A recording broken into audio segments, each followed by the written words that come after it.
Leo, absolute scenes as the BBC encounters the sharp end of an Ofcom ruling for a change. Yeah, how the tide has turned. So number 10 says Ofcom rules don't stop the BBC from calling Hamas terrorists and points out the corporation used the term about 9/11 and the Bataclan attacks. And it's also, the BBC has also called the attack in Belgium tonight a terror attack. Yeah. Almost as if they're mocking us. But yeah, so the 9/11 and 2015 Bataclan attacks were called terrorism by the BBC. I mean, I suppose the BBC could argue that there's a history of conflict between Israel and Gaza. Well, exactly. I mean, to play devil's advocate on this, because I am broadly of the view that we should call it terrorism, but I suppose for me the distinction is not does it create terror, was it intended to create terror, because you could certainly lay that at the feet of shock and awe in 2003. You know, that was to create terror in the people of Baghdad. The point is, are they state actors or are they a sub-state? Are they a non-state?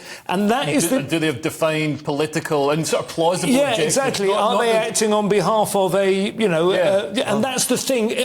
And the answer is no, I would say, but it is a little bit more of a grey area than it is when a man goes on the rampage with a gun in Brussels. Yeah. Hamas hasn't. I mean, there's the Palestinian Authority who reject Hamas, right? But Hamas is within that strip, that Gaza Strip, has not a democratic mandate as we'd understand it, but you know what I mean? It's not quite like when they are a prescribed terrorist organisation. Yes, they are. Literally by our government. And the BBC saying, oh no, other TV stations. No, when that attack happened last week, a thing went out here saying very clearly at GBNews they are a terrorist organisation. Because that is reality. And the fact that the BBC are trying to hide behind it, they're trying to say, look, we're just using this to separate fact from fake. Well, so you're saying they're not terrorists? What they didn't wasn't terrorism? I mean, come on. And then they also sort of reveal themselves. They say we don't want to be perceived to take sides in any war. Yeah. Well, what side is there? But what would you say?